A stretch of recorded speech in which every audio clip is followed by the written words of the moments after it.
Welcome to Storycomic Presents, where we interview amazing storytellers and artists. This is episode 297. I'm your host, Barney Smith of Storycomic.com, and we're excited to be welcoming back our good friend, Matthew Wolff, the award-winning writer and author of the widely acclaimed fantasy series, The Ronin Saga.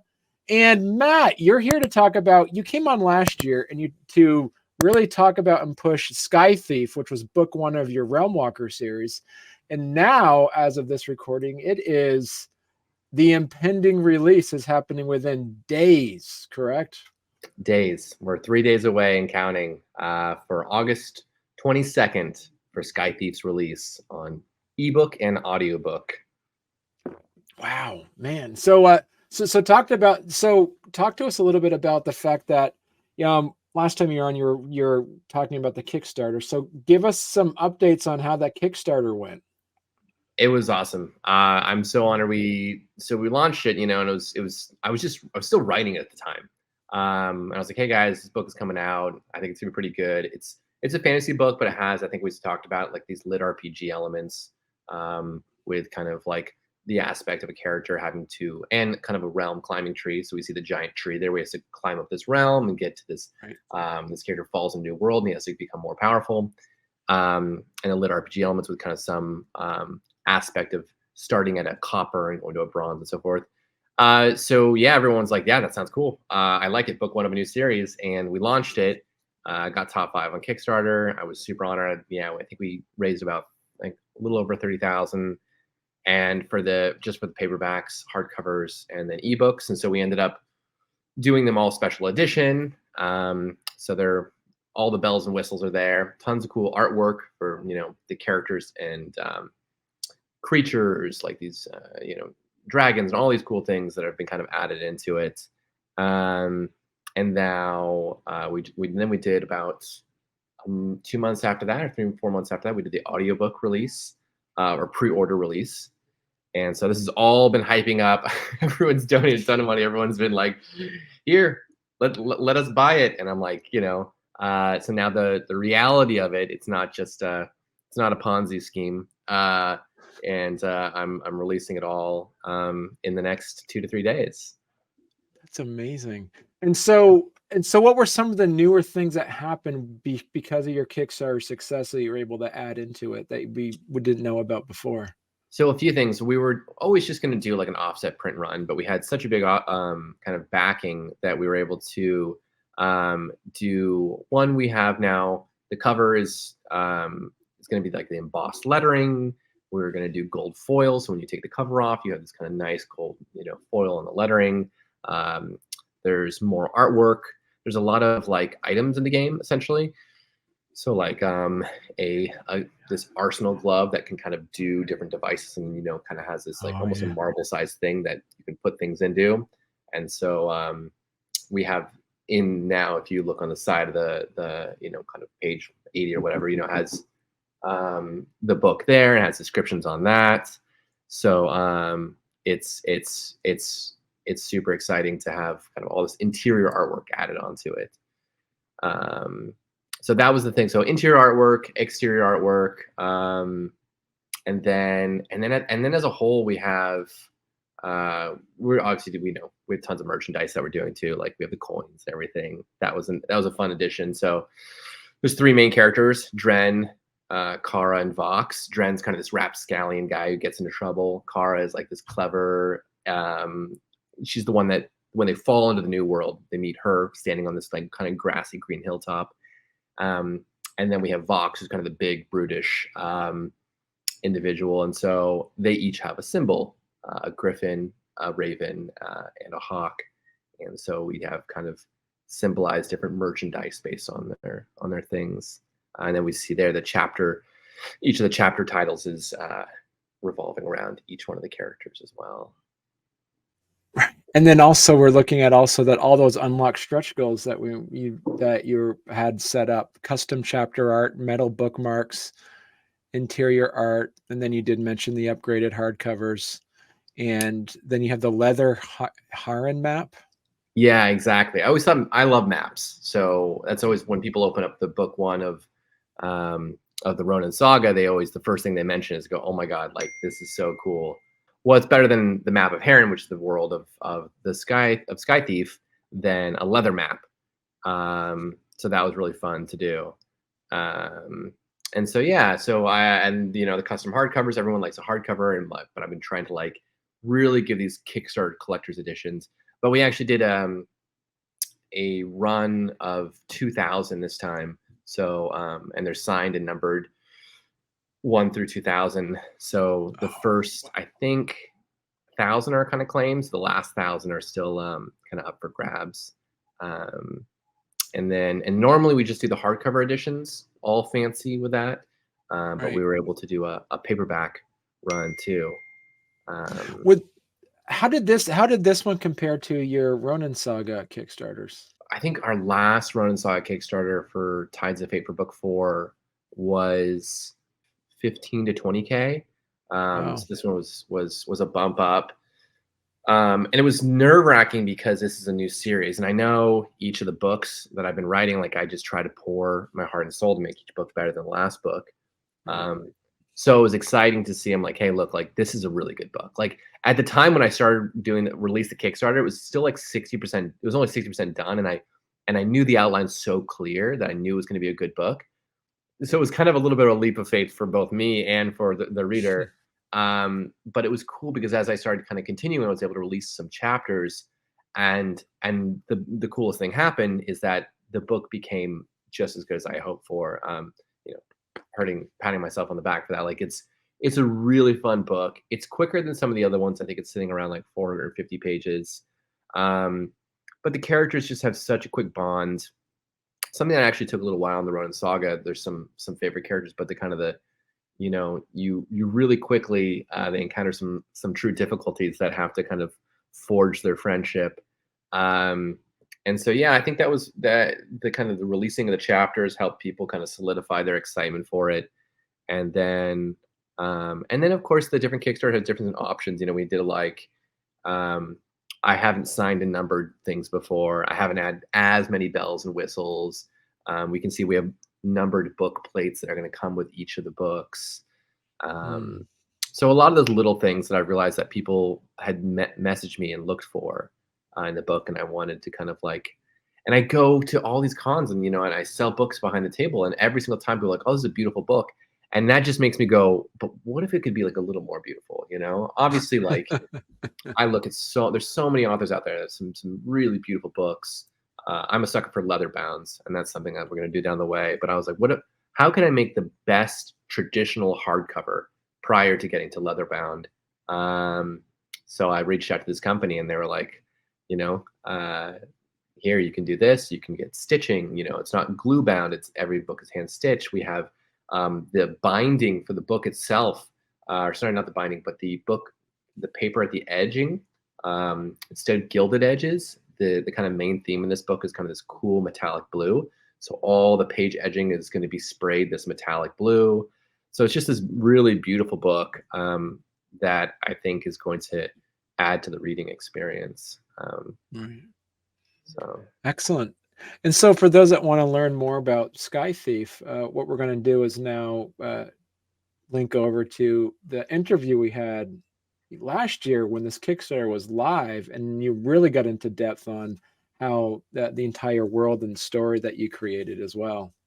Yeah, that's a great way. I think we went deep into that. And then for everyone too, I think we kind of mentioned too, but this one is really, if you like audiobooks, Michael Kramer is the narrator of this one, and he does Wheel of Time, Brandon Sanderson's Stormlight Archives.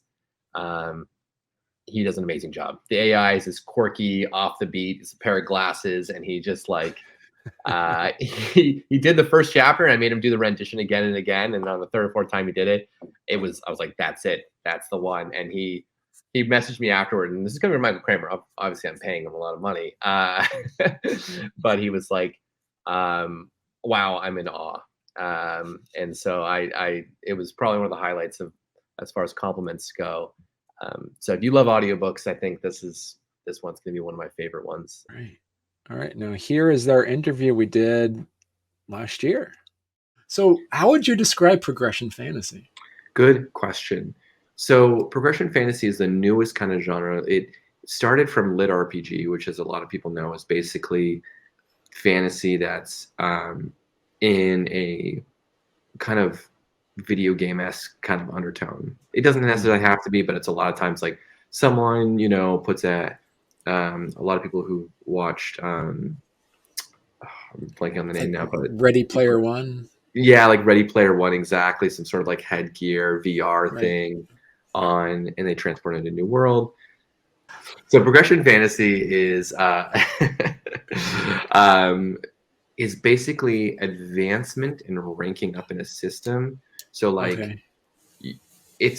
there's a few requirements. Number one is that a character is constantly progressing, as the name is kind of self-evident. So they are, and usually it's shown in some sort of like, they start as a copper, they go to a silver, they go to a gold, they go to like a lord realm, and so there's a very like advancement system. It's not so much, and then there's a few different kind of branches off. There's a western side, and then there's this kind of eastern side, where the eastern side is like they harness their chi and their internal energy, and they do meditation, and they do that kind of stuff to advance and become stronger as a person. So that's kind of the thing. Number one is some sort of like very clear, definitive advancement. Number two, that the character's motives and like they are hungry to get stronger. They just never stop advancing. Whereas fantasy, you can have a lot of like moments where they doubt themselves, and there can be doubt in progression fantasy, but generally they're like a steamroller, just constantly getting stronger, faster, advancing. You even see glimpses of what they could become. There's another series called Cradle series by Will White, and the final form is like these cosmic judges that can obliterate planets with a swing of their blade, and so you see this character who's an ultimate underdog, who basically has can't light a candle, and at the very end they're going to be obliterating planets. So it's like this really, really fun how did they get to that area. So But isn't that something your characters in Ronin Saga could technically fit within progression fantasy then too, right? Yeah, it's a little nebulous of a term because, Right. like Gray advances and he gets stronger, obviously, and we see like how Gale, totally, very true. The other, I think the clear ranking is one of the main deviations from it. It's like how they're getting stronger, but when Gray gets stronger, he's a Ronin, and he gets stronger as a Ronin, and we can see now, instead of being able to like lift up a wagon, he can like lift up, like, I don't know, like toss aside a whole army, with the power of the wind. Well, not quite, but but where this one, it's like, oh, I know he's stronger because he literally had to, like, one of the things that happens a lot in these advancement sagas, they will go through some sort of like purging when they go to the next rank. So from like a silver to gold rank, they'll actually, like, the toxins of their body will be purged out, and they'll purify themselves, and their skin will get hardened, and their healing will advance, and it's just a very like clear delineation of how they get stronger. But so it's kind of like lit RPG with leveling, but without saying leveling, if that makes sense. Because there's just a lot of like, I think lit RPG is becoming less popular and more stigmatized, because it's kind of like a lot of people are, I don't know if I want to like read a video game novel. Right. Progression's trying to be, I think, the bridge between those two. Would you contract with someone to make a supplement role-playing game for this? I would love to do that. One of the things, so there's so many ideas with the new Kickstarter coming out, and this is gonna be one of the biggest ones yet. But I would probably want to do something that's super popular, is these D&D like one shots or D&D compendium, and I've had so many cool artists come up to me and be like, "Hey, look, like, I'd love to do art for the saga," and I'm like, "There's always, I want to illustrate the heck out of my book, but it's going to eventually just become a graphic novel, which we're going to be doing a lot. And Sky Thief's a lot really cool art, like you were showing, which was great. One of the things I'm going to do is, first I was thinking, oh, I'm going to do D&D. I'm going to do a compendium. So I'm going to show, the Farhaven universe. I'm going to show sprites and dryads and dragons and all that stuff. But now I think I want to do like you just said, like a D&D one-off for either Sky Thief or for the Ronin Saga. I think it'd be really cool to show like a choose your own adventure quest, and they've been super popular on crowdfunding for people to check that out and kind of get into that. So I think that's probably the next time. So what are some of the things that you're able to do in Sky Thief in your in this series that you've never been able to do in the Ronin Saga series? Good question. So one of the things that I can do, I said that they are a good question. One of the things that I've been able to do, aside from just apply my new better writing, there's no writer, you evolve. Like better is relative. A lot of people love book one. I honestly think that, not smack talking, I'm not going to name any specific series, but some people's book ones as writers are actually somehow end up sometimes being better, because I don't know, they just are simpler, and they're not trying to be highfalutin and all this. One of the things I was able to do was explore a character who actually starts in a modern world. Okay. So he actually starts in kind of a dystopian New York, which was super weird to write a character who lives in kind of our times, future, kind of apocalyptic version of it, and immediately get him out of there because I don't want to sit. I'm all about a fantasy world, so immediately falls through a portal and kind of this pool into a new realm, kind of grassy, verdant, classic medieval fantasy realm. But there's a few things that were kind of cool and different. One, now I can, when he references things, Dren is kind of the main character is kind of this irreverent, rapscallion, 18-year-old thief, which I always love. But everyone's favorite character in the Ronin Saga is Darius, and he's always making jokes at the wrong time. And he's just, so I was like, I'm just going to recreate like a different version of Darius because it's just super fun to have these kind of sassy characters who want to avoid responsibility but always end up doing the right thing. Matt Coffin from Wheel Time is one of my favorite examples of that. So one, I can now have these characters. I like that character, so I like Gray as a character. I think he's a great classic, like Harry Potter-esque kind of character where you're like, they're honorable and they try to do the right thing, and they have moments of quirks, but they're not like quirky throughout. So it's kind of fun to explore a entirely new, different main character. It's also cool to have him reference things and think in terms that way we think. When you write a fantasy character, Gray can't be like, man, I was running so fast, my arms were pumping like battery acid.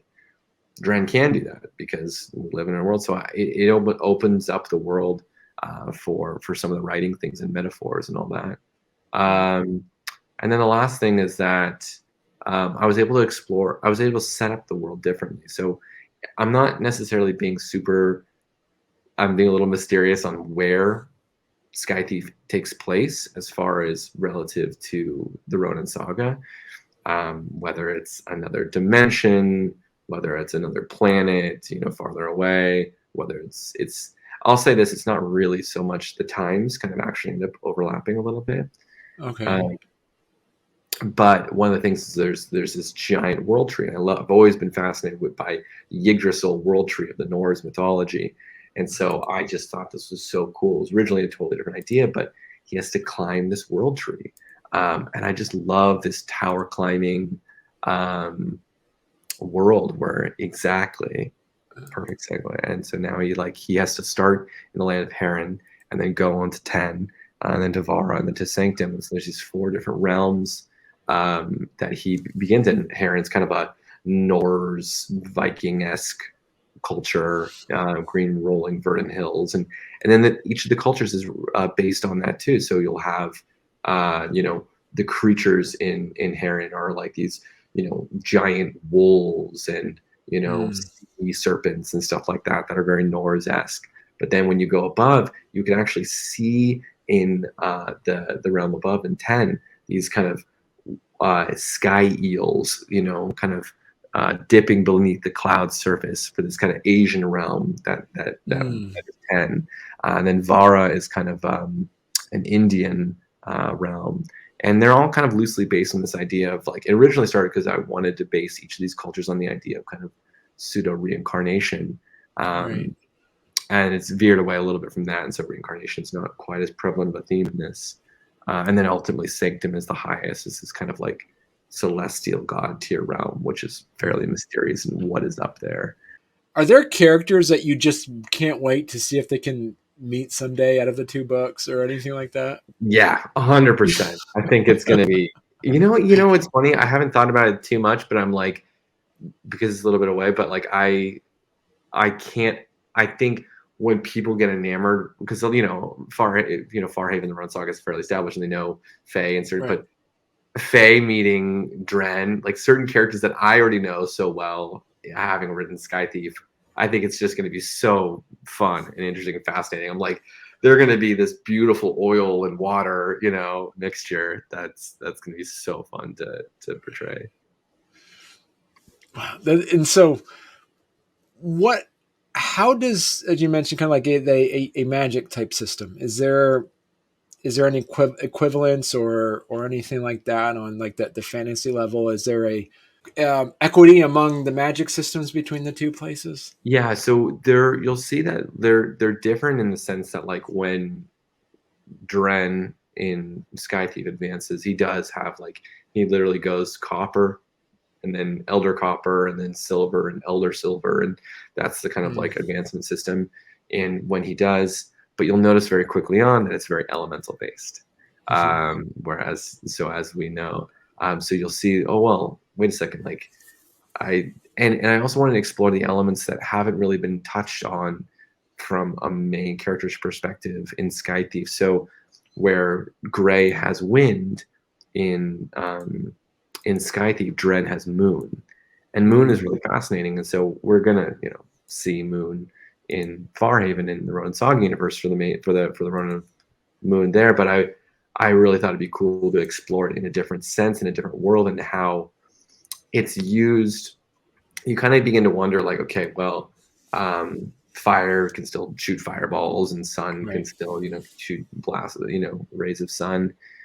But we know that in the Farhaven universe, there's a lot of different unique ways of doing it. So, for instance, moon is going to be able to do things like playing with the idea of gravity a little bit.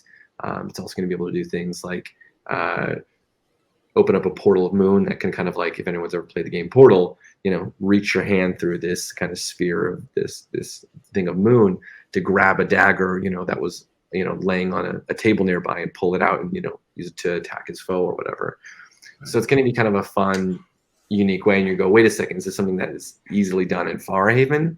Are they more advanced than Farhaven's kind of ranks and worlds? So yeah, very much elemental. But then there's some other kind of takes on it too. But yeah, so the Grant, and then there's a little bit of technology undertone. I believe we were chatting about. I showed you some. There's like an arsenal glove that he has because he begins in this kind of New York world. So he ends up having these kind of certain aspects exactly. So he can like use this thing, and it gets stronger and advances and grows in the beginning. In the beginning, cool. Okay. That's more like an arsenal arm. But in the beginning, it's just a glove, and then it goes longer and bigger and stronger as it kind of levels up and advances. That's cool. Yeah, and so he has this, and it even has this kind of like, you see the grappling hook there thing, so he can like use his grappling hook and eventually put like different little nodules inside of it. So like variations, one's gonna be a grappling hook, one might be kind of a web or something like that. I won't play too Spider-Man-y, but like different kind of ways that he can kind of access this glove. And so yeah, there's little technological pieces that he's taken from the other world, including hover boots, and some of those, because everyone likes some good Zelda Ocarina of Time. But that's true, and we did see the hover boots as well. Yeah. I'm gonna try to play with that. It's not the final version, but I want to do like some. Yeah, there's like those little boosters, but I want to do like the wings and the kind of everything. Where the Chinese version or the kind of Eastern version of progression fantasy is that it's all about like taking a like pill or some sort of elixir or something to advance. There's some of that in this. I'm 50% internal advancement and 50% item advancement, if that makes sense. Okay.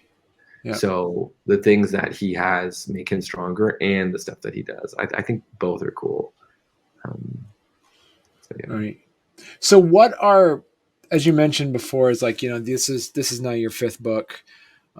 What are some tips that you could give to writers?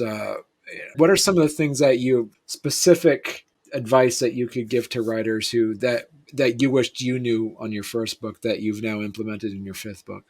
It's a good one. I would say that with the 5th book and with Sky Thief, the thing that I've most learned is to have a main character who you know inside out. Okay. So I think part of the problem with writing my 1st book was I had an idea of what would be cool, which is great. That's how you start. Like, what would be cool? Oh, the Run Saga. What would be cool? Elements, but I haven't heard of the element of flesh or metal before. All that's great. And these are kind of like the little sifting for nuggets thing. And I always talk about it like your nuggets that you're panning for gold, and you're like little nugget of gold, little nugget of gold. So right. That was my original way, but I realized it's hard to write a story with just nuggets of gold because you don't really have you don't know how it's all going to tie together. So for the biggest thing for me was Dren and Gray and Faye is only when I got into book 2 and 3 and 4 did I really feel like my characters were telling the story versus me telling the story. So I feel like knowing your characters and having your characters have a distinct personality and arc, of course, really will set you up. Everything else falls in place. When I knew what Dren wanted, his motivation to climb the world tree, to stop Marcus Talon, this trillionaire guy who's from a different realm, to stop him from kind of destroying this world, from trying to steal this Seraph's key, this ultimate Pandora's box that will open up, give him ultimate power. And then I knew his kind of sassy, irreverent character. It just became really clear. It became like a golden line that even when I got sidetracked or writer's block or whatever, I was like, well, Dren's going to pull me through this because I know what he wants and I know who he is. Right. So,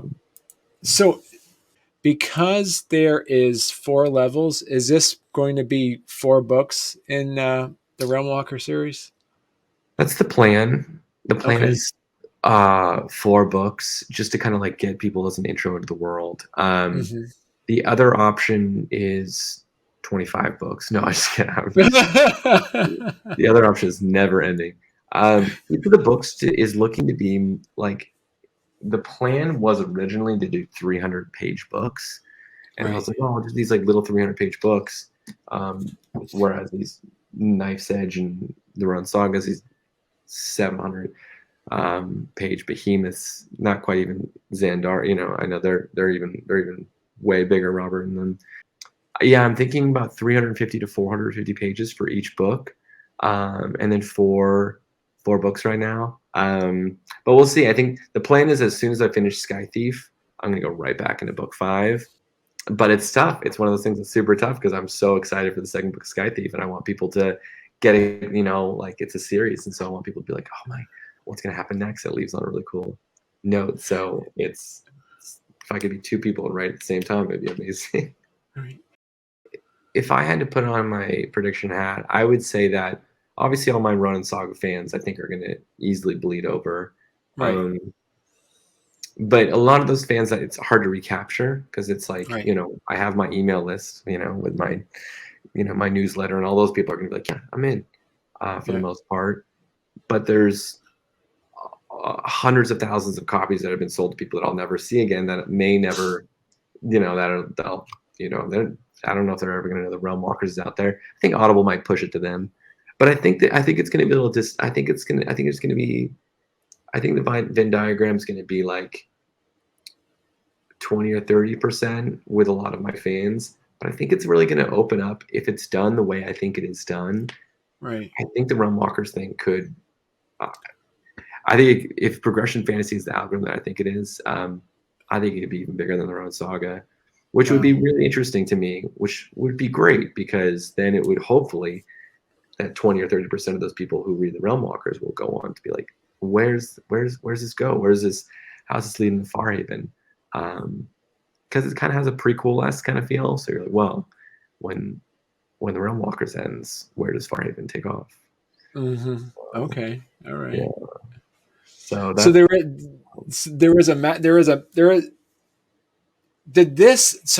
So with the idea of creating Sky Thief and also the Realmwalker series, did this change your outline for your meta plot for your Ronin saga at all?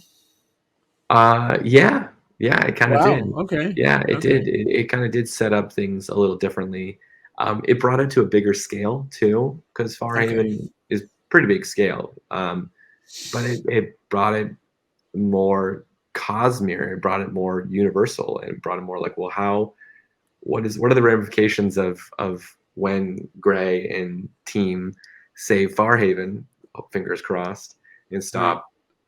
I'm not going to spoiler anyone who hasn't gotten too far into it, but they have to kind of unite the Nine Kingdoms and stop this kind of rising evil.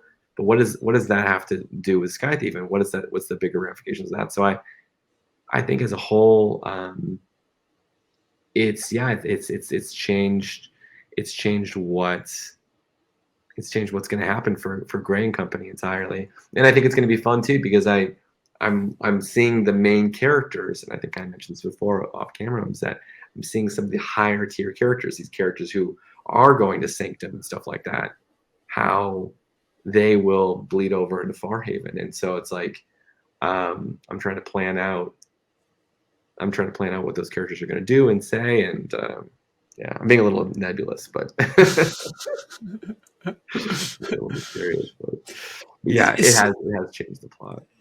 Okay. So as your writing style, have you been deliberate in still keeping a writing style for the both series, or have you been able to deliberately tweak Sky Thief a little bit to make it feel a little bit more different than Ronin Saga because it's the same author's voice in a way? Is there a way that you were deliberate in tweaking anything? Yeah, I was a little deliberate with it. I mean, some of it's just evolving as a writer, so you kind of like, okay, well, this reads a little like a more advanced Tides of Fate or a more advanced Book 5, and there's just as you kind of grow and change, but there's a lot more humor, I'd say. I think there's a lot of humor in Farhaven, but mostly it's done through two main characters, through Darius and Helix, and those are the kind of the sassy, irreverent characters. But in this one, I think I tried to really, it's woven through everything. I mean, it's basically a character who falls into an entirely new world, so everything is blowing his mind, so it's like, there's a scene in the first like 20 pages after he falls in his new world that there's like a giant bunny that hops out of this like forest, and it's only to find out that there's just giant creatures in general. It's a giant spider that comes out and wraps up in webs, and then they have to run it. Like, of course, and so I was reading it with my beta readers, my alpha readers, and I was like, there was the first 10 pages, I think I have some moments in Farhaven, but I think this one really truly I was cracking up, maybe I have a very easy sense of humor, but I was we were reading the first 10 pages like kind of together on like a Skype Patreon thing, and I was like, I was tearing up because it was like it was fun to take itself seriously as a whole, but really interject this character being like flipping tables because he's just so gobsmacked by this entirely different world. Right. So now I'm just wondering, is this like a Russian doll situation where there's more layers? Because you said your main character came from a post-apocalyptic world. Is there another genre of series that you could potentially write then that takes place before that takes place in what happened in that world that their main character came from? I could, yeah. I did write the backstory to that, and I wrote like I think what's going to end up happening is just going to be more told like vignettes and like Right. flashbacks and things like that in that world. It could be a post-apocalyptic. I could have 3 genres. I'm trying to like kind of like gradually shift. I'm like, hey, you guys like fantasy? You like progression fantasy? It's fantasy, but people rank up, and it's pretty more like it's just a little Right. like more. But I feel like I'd like to think of myself as a versed author, but I think that sounds scary to try something entirely like. By the way, here's Yeah. post-apocalyptic horror or something, Yeah. But it would be cool to kind of explore that. When I was writing it, I was having a lot of fun, and I cut out 60 pages of what the post-apocalyptic world was because I was Right. like, it's not super relevant to this, but it was fun to write, and it provides a lot of his motivation and background.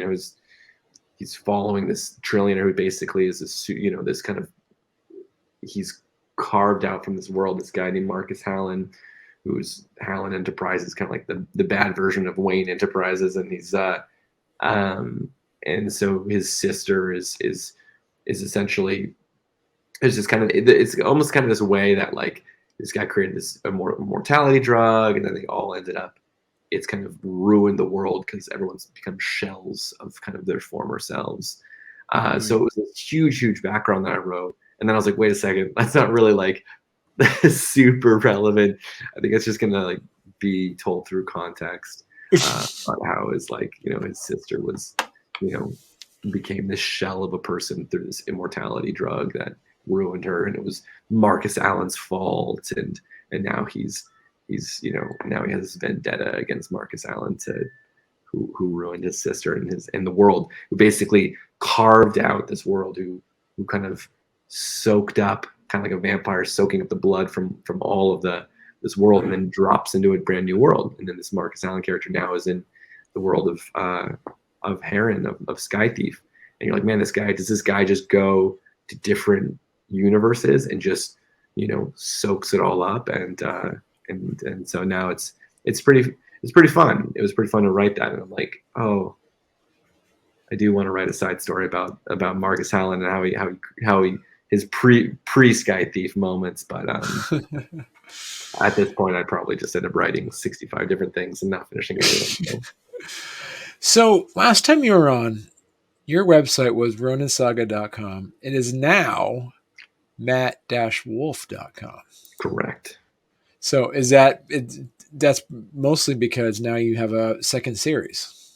Yeah, it's because the second series, and if there's a third series ever, one day, I just been looking at like, for so long I thought I was the Ronin Saga, and I realized that that is my baby, and that like I don't want anyone to think that there's in any way it's not really the forefront of my mind. Even with Sky Thief, I still think of the Ronin Saga. I mean, I just sold.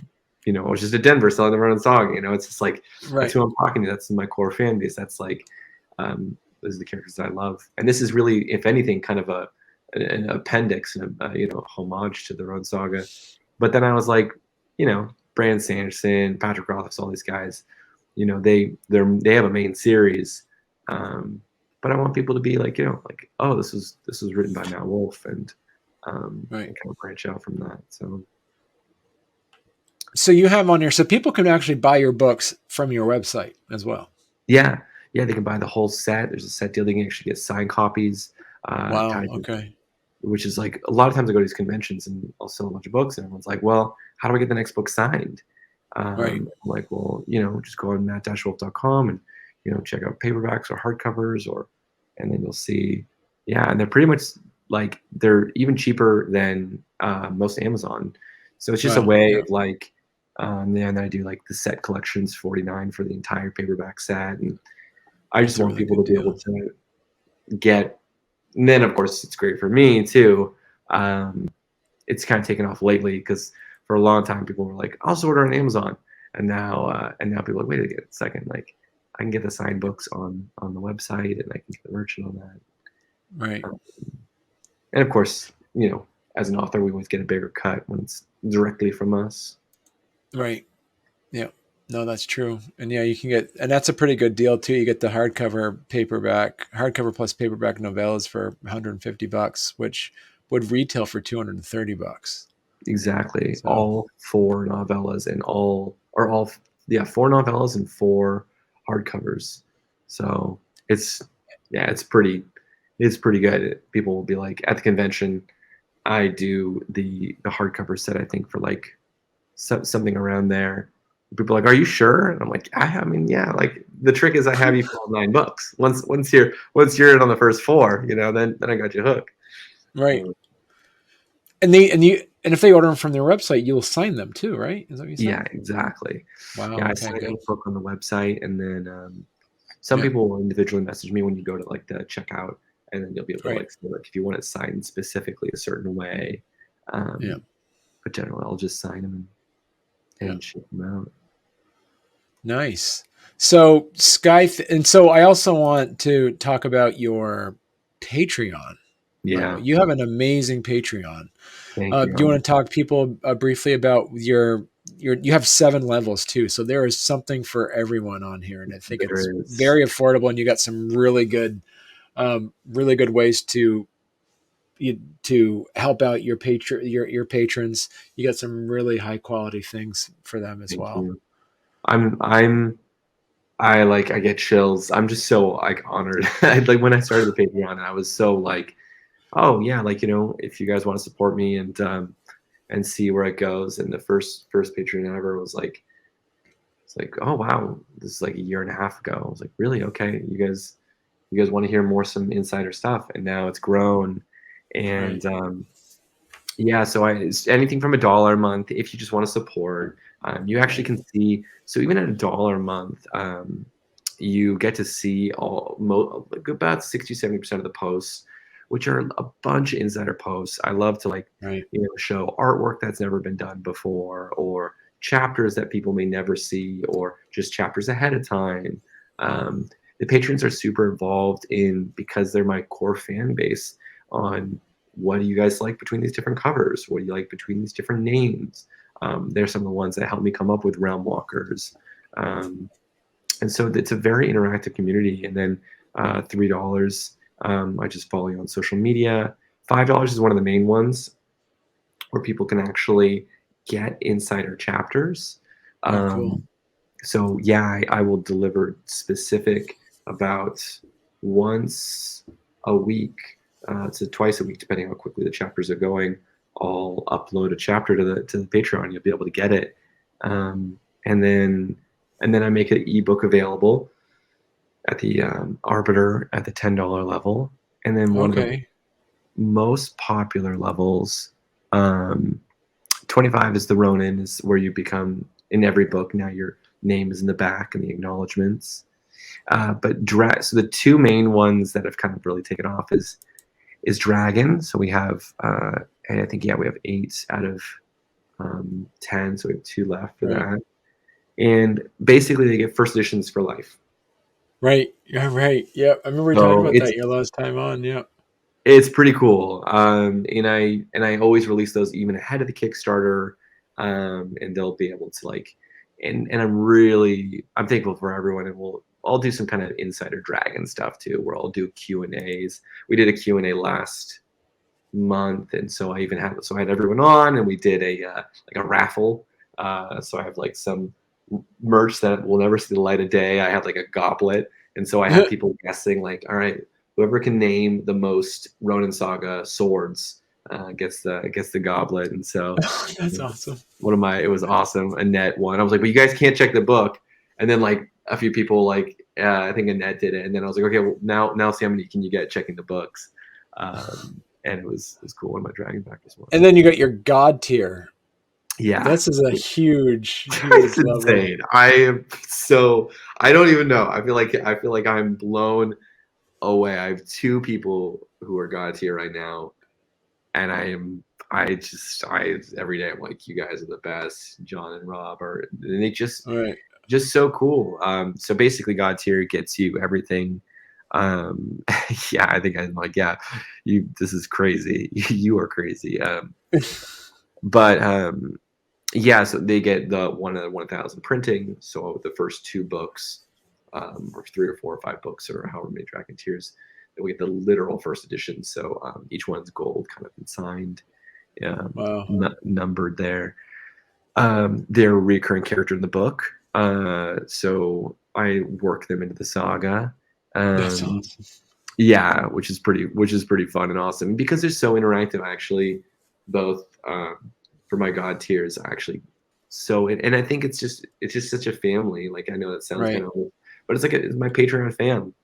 Right. So and I think I even sometimes like, hey, you guys, they even mentioned to me sometimes like you don't utilize us as much as you could. I'm like, I always want to feel like I'm giving more than I'm getting, but I definitely feel very honored.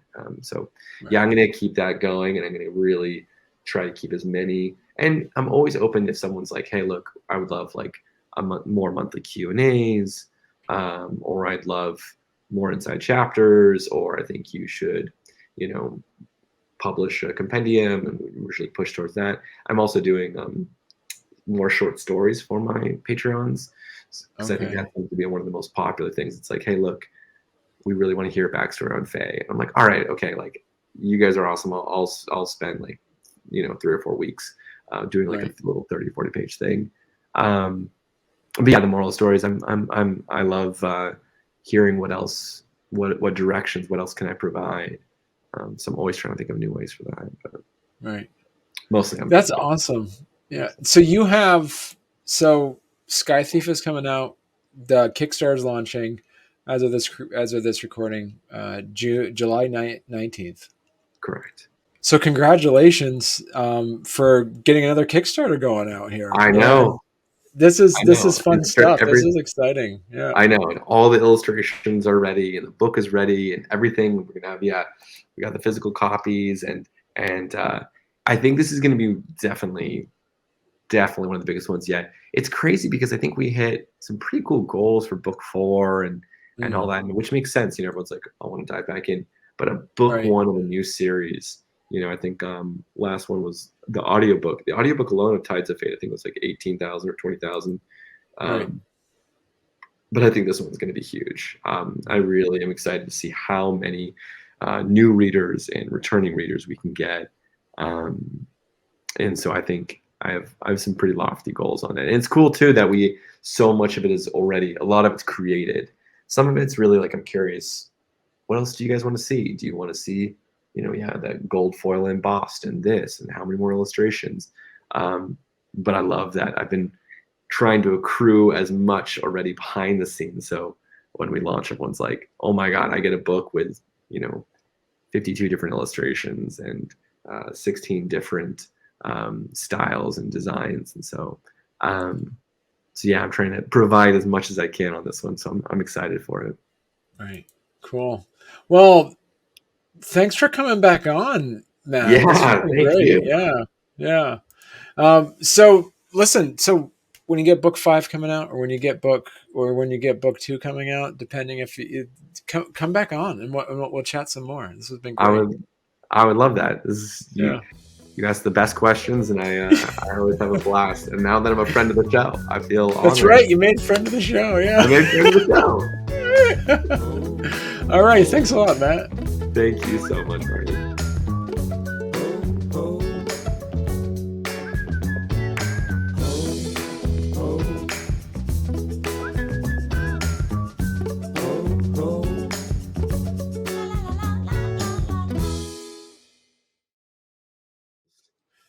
It's so fun to chat with those two guys. The father-son duo. Energy. Yeah. I met them like what? Like 6 years ago at a convention. Like, yeah, we're thinking about writing a fantasy book. Well, like, I just kind of like next thing I know, they're crushing it.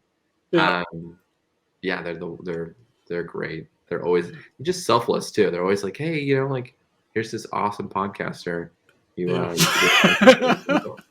And then you couldn't get on that one, so you came on my podcast instead. Yeah, I know exactly. So I was like, where is he?